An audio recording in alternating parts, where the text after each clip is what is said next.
The morning after my wedding, I believed my life had finally become safe. Not exciting, not dramatic, just steady, secure. The kind of happiness people wait years for. I was newly married, still wearing my ring, still replaying smiles from the night before. The vows, the applause, the promise that I was finally chosen. But before breakfast, before the memories had even settled, one phone call changed everything. It was not from family, not from a friend. It was from the place where my wedding had been held. The man on the line sounded careful, almost afraid. He told me they had reviewed security footage from the night before. He said my wedding was involved. Then he asked me to come alone. And he told me not to say a word to my husband. That was the moment something cracked. Because just hours earlier, I had married a man I trusted completely. A man who promised to protect me. A man I believed was building a future with me. What I did not know was that, while I was dancing with my father, while guests were smiling, while glasses were raised in celebration, a different story was unfolding behind closed doors. A story involving betrayal. A story involving a plan. A story involving my home, my future, and someone I never imagined would hurt me. People think betrayal always comes with warning signs. It doesn't. Sometimes it arrives dressed as love. Sometimes it smiles at you from across the room. Sometimes it stands beside you at the altar. By the end of that day, I would learn that my marriage was never real, that my trust was being used, and that the person I called my husband had already decided what he would take from me. This is not a story about revenge driven by rage. It is a story about patience, about silence, about letting the truth destroy everything that deserved to fall. And once you hear what was caught on that camera, you will understand why my marriage ended almost as soon as it began. I believed I knew exactly who I had married. But to understand how deeply I was fooled, you need to know how he entered my life in the first place. Before that phone call, before the warning and the secrecy, I truly believed I had chosen right. My name is Hannah Mercer. I was 32 years old, an elementary school teacher, and for most of my adult life I had lived quietly. My days were predictable in the best way. Mornings with lesson plans and coffee. Afternoons filled with children's laughter. Evenings spent grading papers or reading alone in my condo. I was not unhappy, but I was tired of being alone. I wanted partnership, not chaos. Stability, not excitement that burned out too fast. That was when Logan entered my life. We met 6 months before the wedding in a small bookstore near downtown. I was standing on a chair, trying to reach a teaching guide on a high shelf, when a man behind me cleared his throat and offered to help. He was tall, broad-shouldered, wearing work boots and a faded jacket. There was grease under his fingernails, and his smile was hesitant, almost shy. He didn't flirt. He didn't push. He simply handed me the book and asked what grade I taught. Conversation with him felt effortless. No games, no performance. He listened carefully, asked thoughtful questions, and remembered things I mentioned in passing.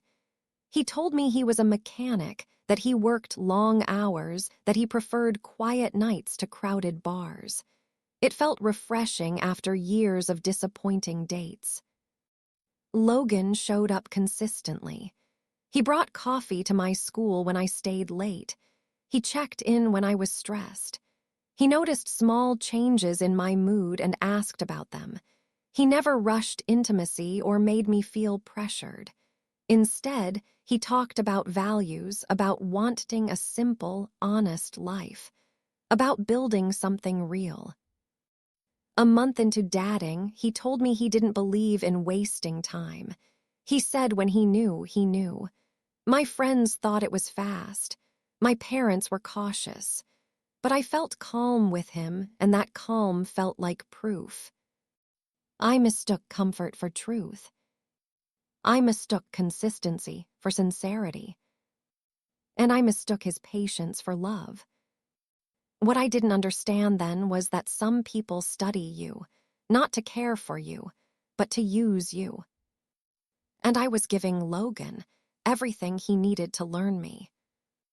I believed our relationship was built on honesty and simplicity. But the night I married him would reveal just how carefully that image had been constructed.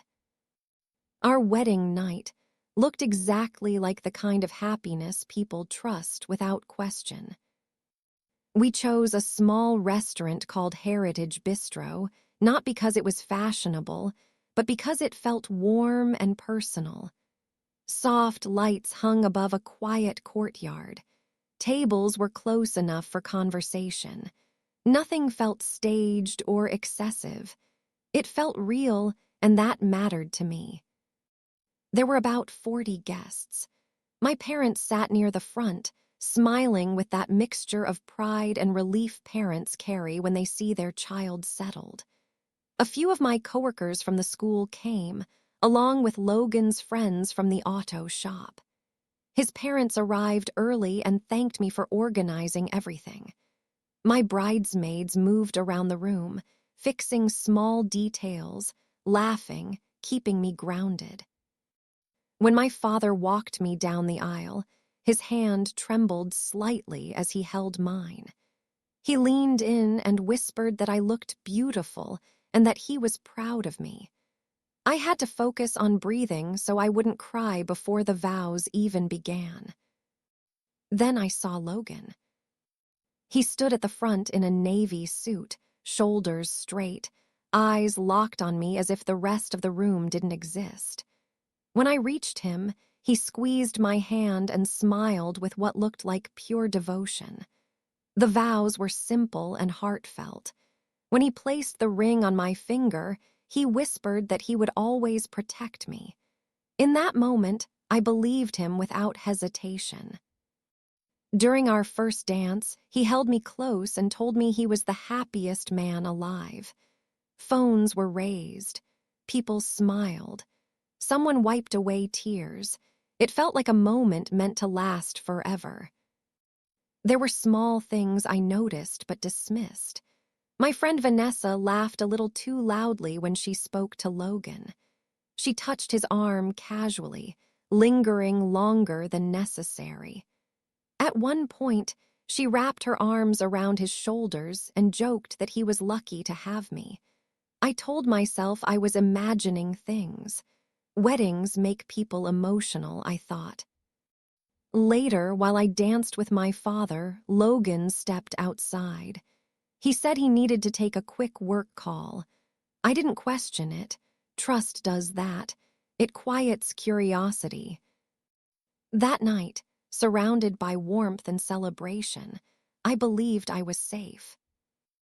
I didn't know that while we were celebrating love, something dishonest was already unfolding out of sight.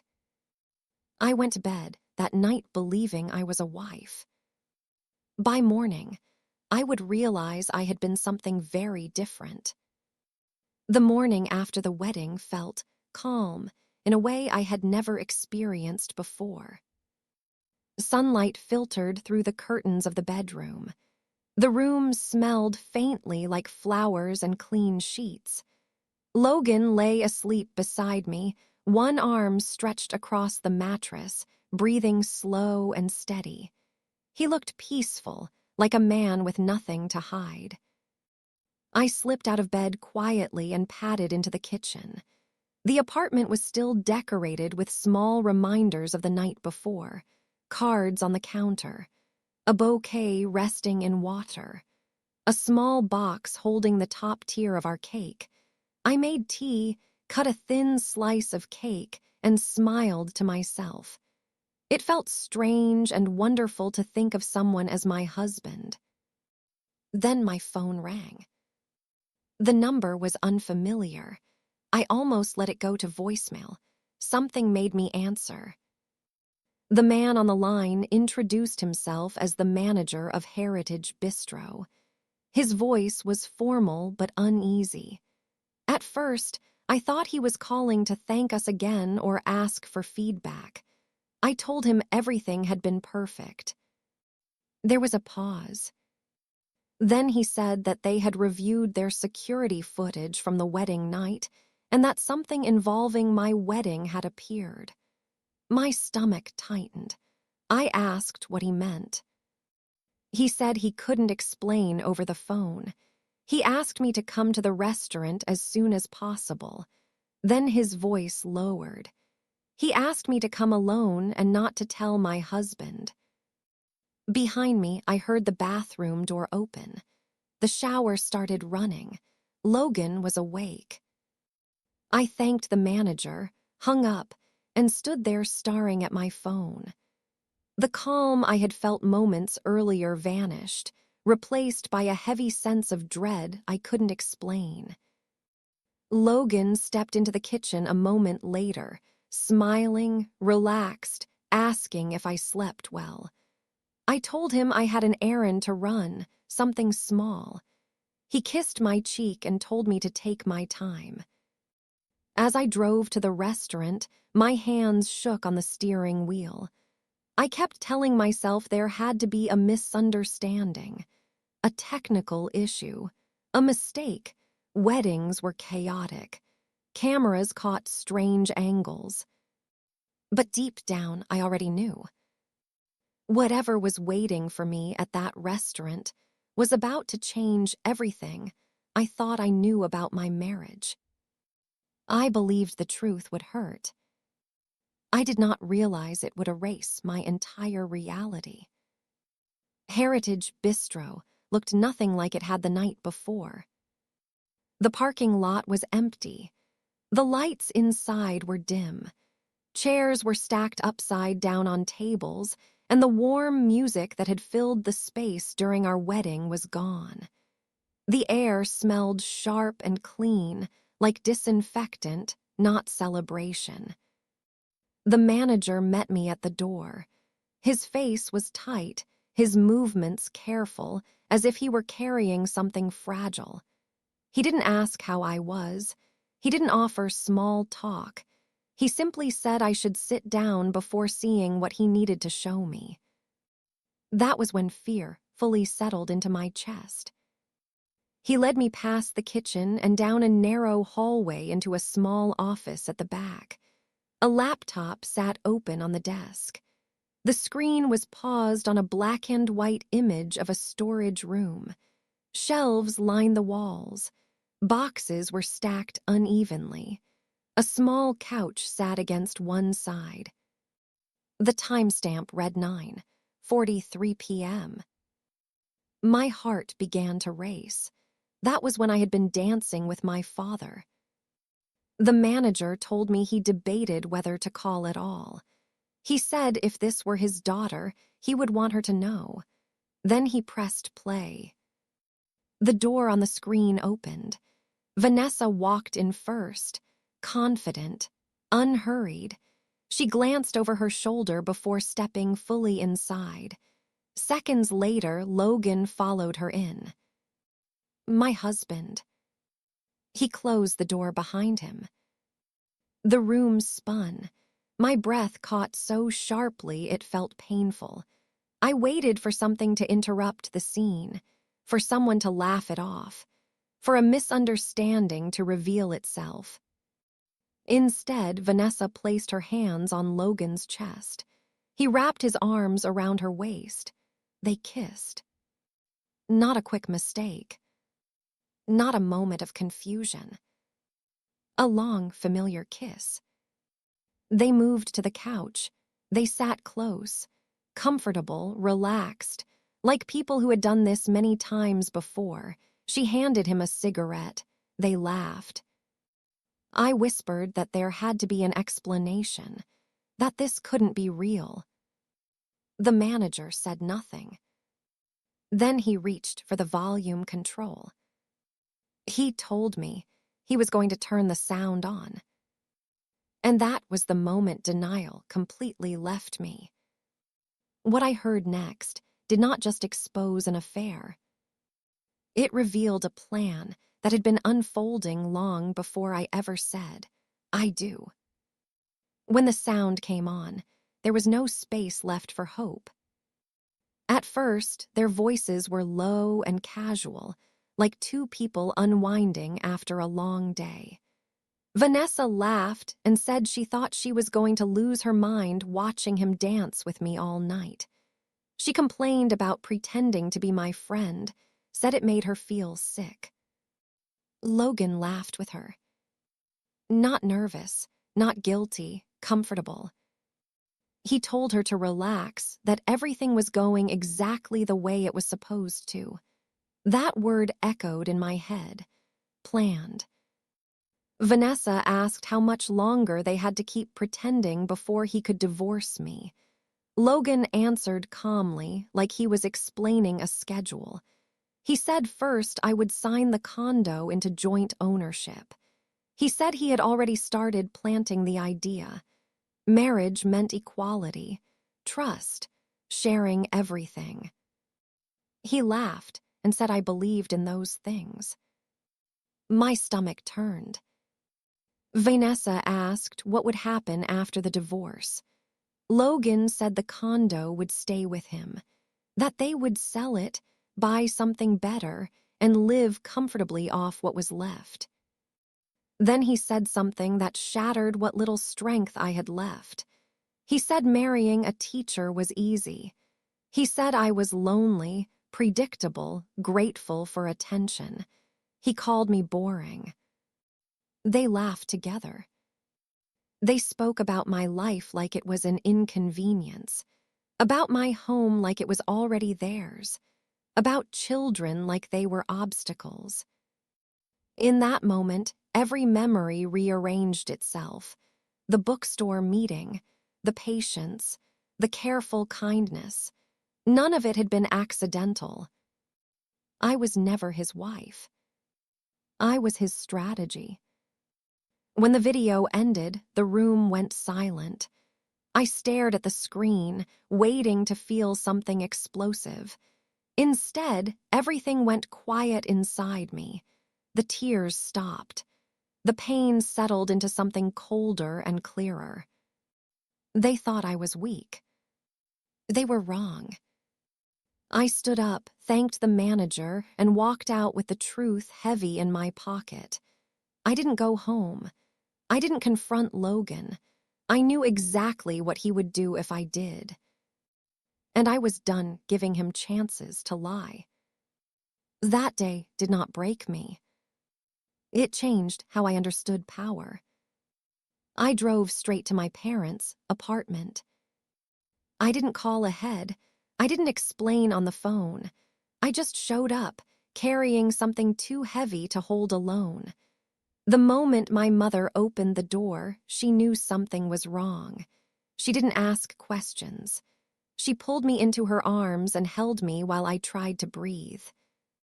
My father stood behind her, watching my face carefully. When I handed them the flash drive, his jaw tightened. We sat at the kitchen table in silence as the video played again. My mother covered her mouth. My father didn't move at all. His hands trembled, not from fear, but from anger he was trying to contain. When it ended, my father stood up and said he was going to confront Logan immediately. He said he would drag him out of my home and make him answer for what he had done. I stopped him. I knew how this would go if I faced Logan alone or in private. He would cry. He would apologize. He would say it meant nothing. He would promise to fix everything. And for a moment, the version of me who wanted peace might doubt herself. I wasn't going to let that happen. That night, sitting at my parents' table, something inside me settled. The pain didn't disappear, but it stopped controlling me. I realized I didn't want an apology whispered behind closed doors. I didn't want excuses. I wanted the truth where it couldn't be rewritten. I wanted the people who believed in him to see who he really was. And slowly, carefully, a plan formed. It wasn't dramatic. It wasn't fueled by anger. It was simple, and simplicity made it powerful. I would let Logan continue believing he was winning. I would let Vanessa continue smiling. And when the time was right, I would let the truth speak for itself.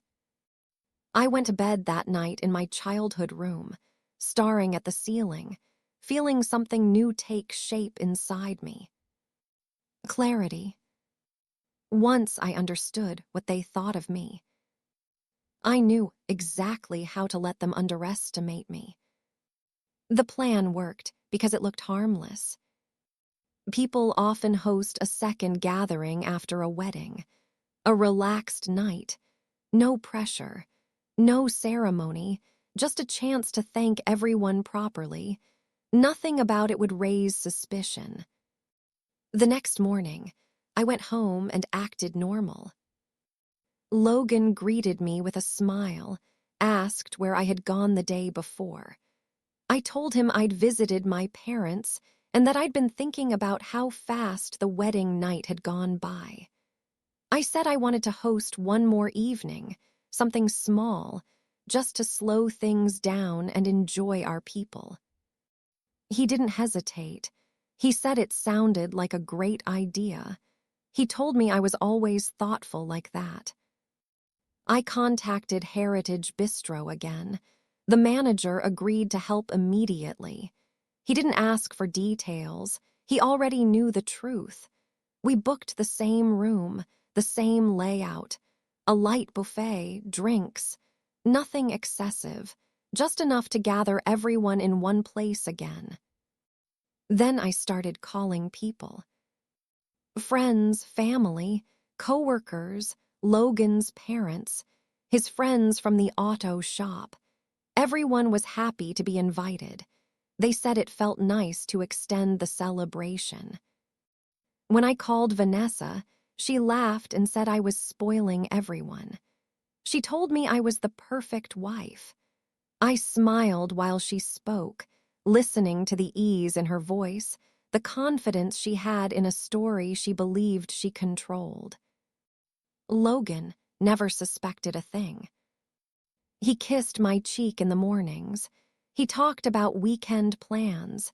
He spoke about the future like it still belonged to us. I watched him closely during those days, the comfort of his lies, the way he moved through deception without effort.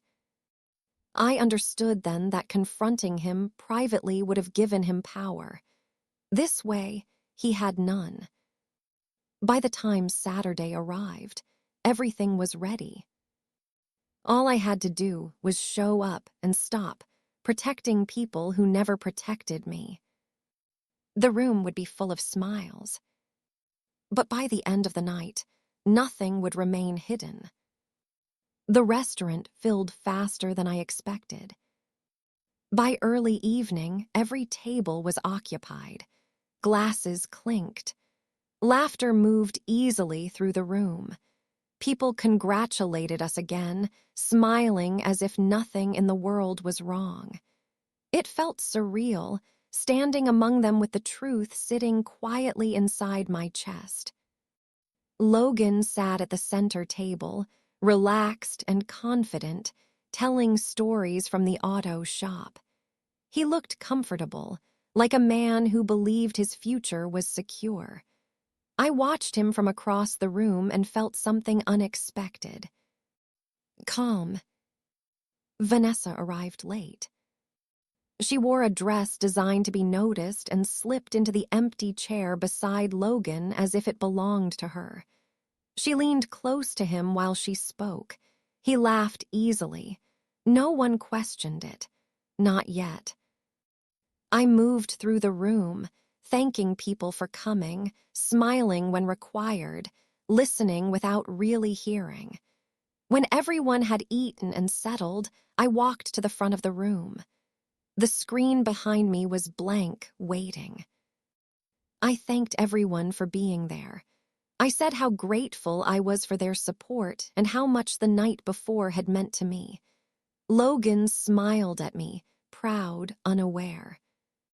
Then I said I wanted to share something from the wedding night.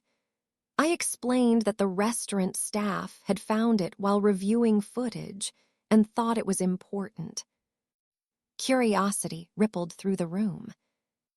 I nodded to the manager. The screen lit up. At first, people leaned forward, expecting laughter or a sweet moment. Then the storage room appeared. Vanessa walked in. Logan followed. The kiss happened. A sharp gasp cut through the room. Someone dropped a fork. Chairs shifted. Logan stood up so quickly his chair scraped loudly against the floor. He shouted for them to turn it off. No one did. The sound came on. And the truth filled the room. What the video revealed was worse than betrayal. It destroyed every lie they had built their lives on. Vanessa's voice echoed through the room first. She complained about pretending, about smiling at me, about watching Logan dance with me all night. Her words landed one by one, sharp and unmistakable. A few people shook their heads in disbelief. Others stared at the screen, frozen. Then Logan spoke. His voice was calm, measured, familiar, the same voice he used when explaining plans or solving problems. He talked about timing, about paperwork, about getting my name off the condo and onto his. He laughed about how trusting I was, how easy it had been to guide the conversation in the direction he wanted. Faces in the room changed as the meaning sank in. Shock turned into confusion, confusion into anger. Logan's mother raised a hand to her mouth, tears forming before she realized it. His father stared at the screen like he was watching a stranger wear his son's face. My coworkers looked at me, then back at the video, as if trying to reconcile the woman they knew with what they were hearing. Vanessa tried to stand. She looked around the room, searching for anyone to help her. No one moved. No one spoke. Logan shouted again, demanding the video be stopped. His voice cracked this time, panic finally breaking through the mask he wore so well. Still, the screen kept playing. The truth did not need permission. When the video ended, the room was silent. No applause. No whispers. Just the weight of reality settling over everyone present. Logan stood frozen, his face drained of color. His mouth opened, but nothing came out. He looked smaller than I had ever seen him. I stepped forward and slid the ring off my finger. The soft sound it made against the table was louder than any scream. I told him the marriage was over. I told him I was filing for divorce on Monday. And for the first time since I met him, he had nothing to say. The room had witnessed the truth. But the consequences were only beginning. Logan finally found his voice. He reached for my hand, desperation replacing confidence. He said my name like it could pull me back. He said he could explain. He said people were misunderstanding what they had heard. I pulled my hand away. I told him there was nothing left to explain. He had planned to steal my home. He had lied to my face. He had humiliated me while standing beside me at the altar. No explanation could undo that. Then I turned to Vanessa. I reminded her that she had stood next to me at my wedding, that she had smiled, hugged me, and laughed while she planned to destroy my life. Her face tightened. She looked around the room again, hoping someone would intervene. No one did. Logan's father stepped forward then. His voice was firm, controlled, and filled with disappointment. He told Logan to leave. He told him to pack his things and get out of my home that night. Logan didn't argue. He couldn't. The room had already decided who he was. As he walked toward the door, people stepped aside instinctively, as if he carried something dangerous. Vanessa followed shortly after, her heels clicking sharply against the floor, the sound echoing in the silence she had earned. When the door closed behind them, something shifted inside me. Relief. Not loud, not dramatic, just clean and final. I thanked everyone for coming. My voice didn't shake. I didn't cry. I didn't need to. The truth had done the work for me. That night, Logan was gone before midnight. The betrayal was over. But the quiet aftermath would teach me the most. When I returned to the condo later that night, it felt unfamiliar. Logan's shoes were gone from the entryway. His jacket no longer hung by the door. The closet looked wider, emptier. The bathroom shelf where his things once sat was completely clear. It was strange how quickly someone could erase himself from a life he had claimed to want forever. My parents stayed with me that night. We didn't talk much. There was nothing left to explain. Their presence alone was enough. Safety didn't need words. The next few days passed slowly, like my body was learning how to move again. I stayed at my parents' place for a short time, letting the shock wear off. They never pushed advice. They never rushed my healing. They simply stayed close. On Monday morning, I went to work. My students ran toward me like they always did, holding drawings, telling stories, asking questions all at once. Their voices filled the classroom, pulling me back into something honest and uncomplicated.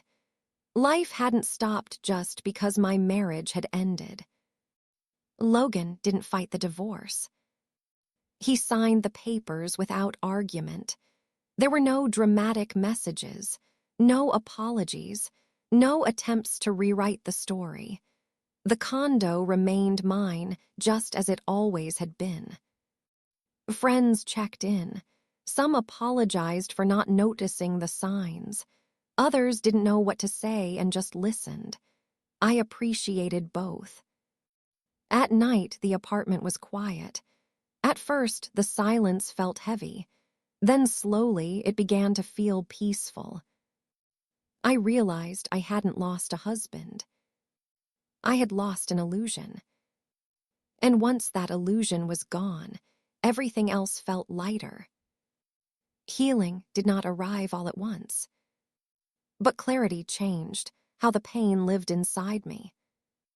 With distance came understanding. I began to replay moments from the past, not with regret, but with awareness. The way Logan listened so carefully. The way he mirrored my values. The way he moved slowly, never asking for too much, never pushing too hard. At the time, I thought it was respect. Now I understood it was observation. He had been learning me. I also thought about Vanessa, about how confident she always was, how comfortable she felt crossing small boundaries, how I had excused her behavior because I didn't want to appear insecure. I realized how often women are taught to doubt their instincts instead of honoring them. The hardest lesson wasn't about betrayal.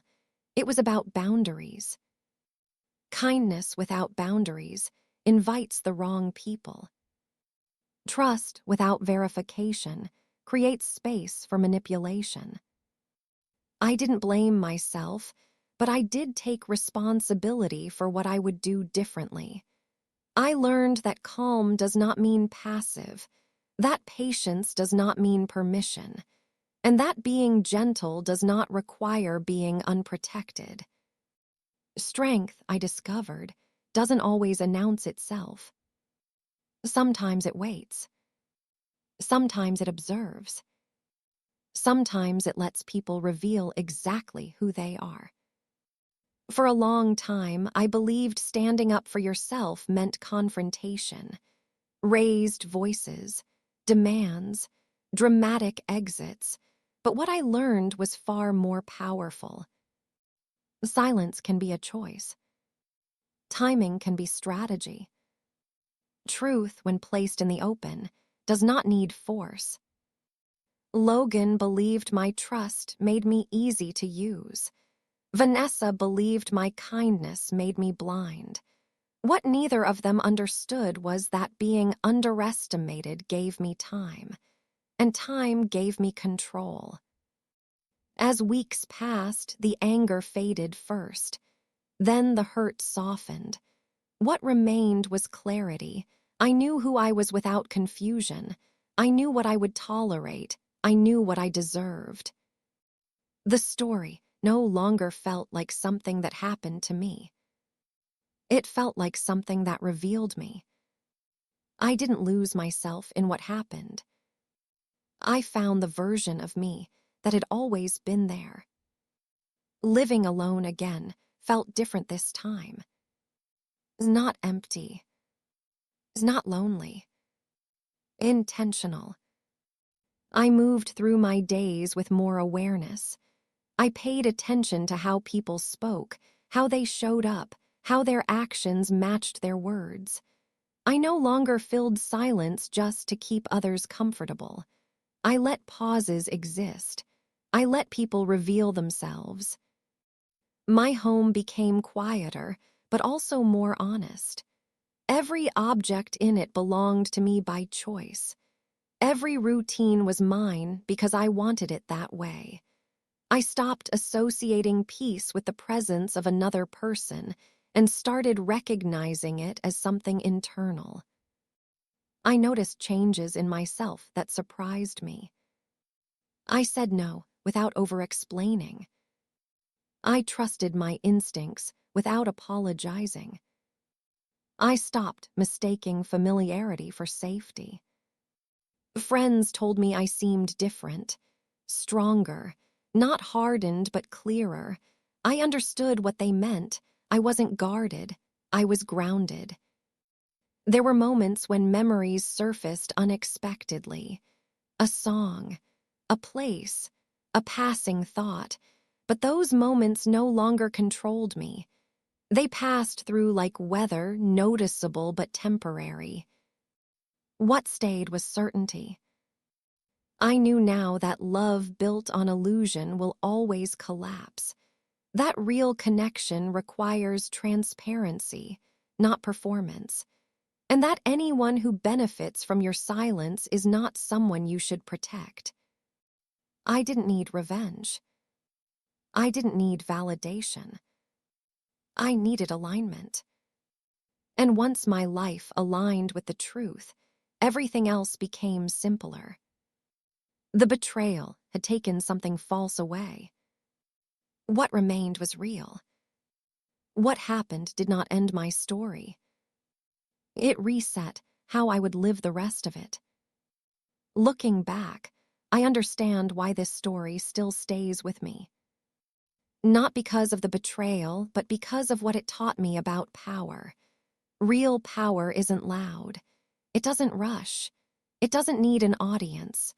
Real power is the ability to wait, to observe, and to choose the moment when truth can no longer be ignored.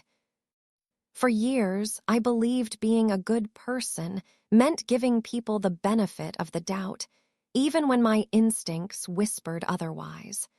I believed patience would be rewarded. I believed love was proven by endurance. I know better now. Endurance without respect is not love. Trust without honesty is not safety. And sacrifice without reciprocity is not virtue. I didn't become colder after what happened. I became more precise. I learned how to protect my peace without shutting my heart. I learned that boundaries don't make you difficult. They make you clear. I also learned that people who plan to use you rely on one thing above all else: your silence, your hesitation, your hope that you are wrong. The moment you stop protecting someone else's image, the truth moves quickly. What happened to me didn't destroy my faith in people. It refined it. I became selective, not suspicious, open but not unguarded. And most importantly, I stopped shrinking myself to make others comfortable. If someone is threatened by your clarity, that is information. If someone benefits from your confusion, that is a warning. I carry those lessons with me every day, quietly, confidently. The story did not end with pain. It ended with awareness that changed everything. Time has a way of changing how memories live inside you.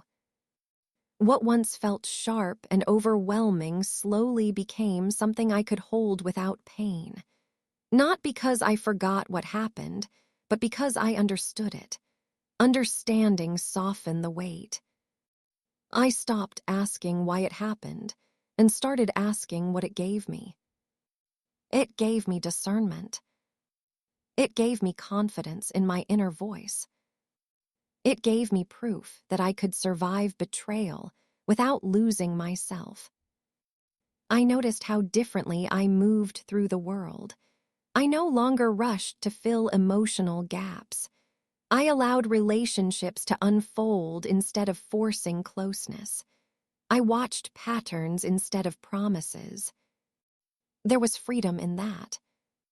I didn't feel the need to explain my past to everyone I met.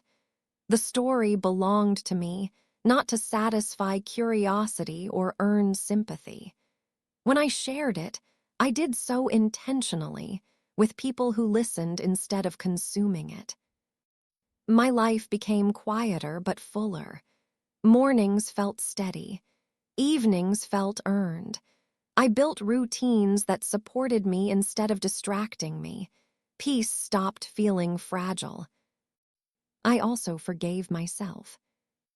Not because I had done something wrong, but because I had once believed that being deceived meant being foolish. It doesn't. It means you trusted. And trust, when given wisely, is still a strength. I didn't excuse what they did.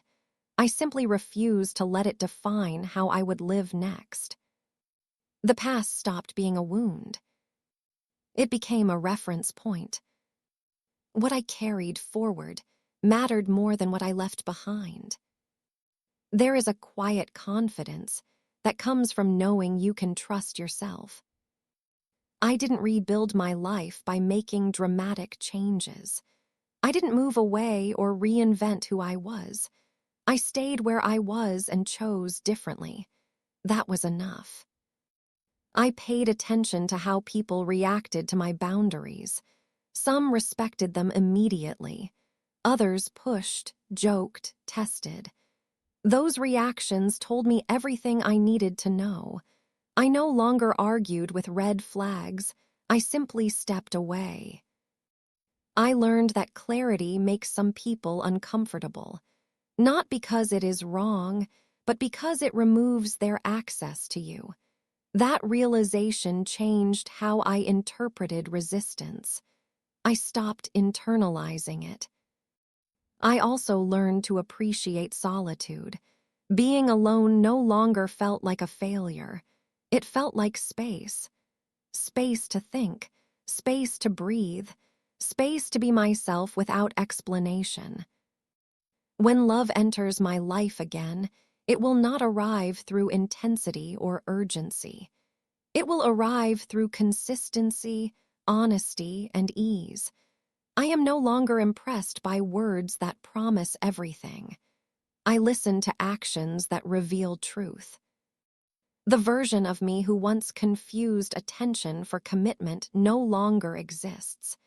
In her place is someone steady, grounded, and aware. What happened did not harden my heart. It sharpened my discernment. And that made all the difference.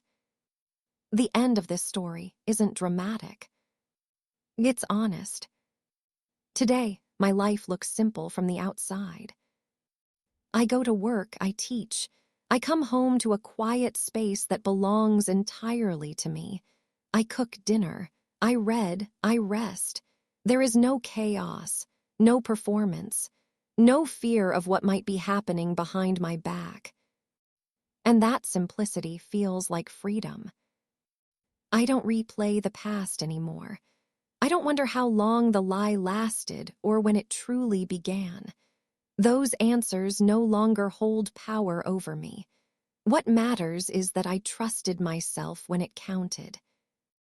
I also understand now that not every painful experience is meant to break you.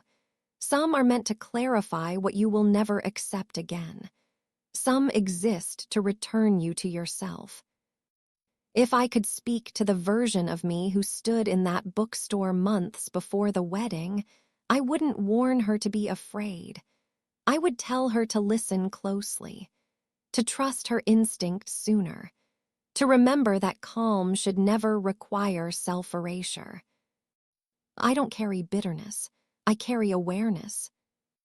And awareness has changed everything. My home is still mine. My future is still open. My sense of self is stronger than it has ever been. Nothing was taken from me. What was false was simply removed. The story may end here, but the lesson is meant to travel with you. If this story reached you, it may not be by accident. Maybe you are questioning someone's intentions. Maybe something feels off, but you keep explaining it away. Maybe you are standing at the edge of a decision, afraid that trusting yourself will cost you something. Let me tell you this clearly. Ignoring your instincts costs more. Pay attention to patterns, not promises. Listen to actions, not reassurance. And never confuse patience with obligation.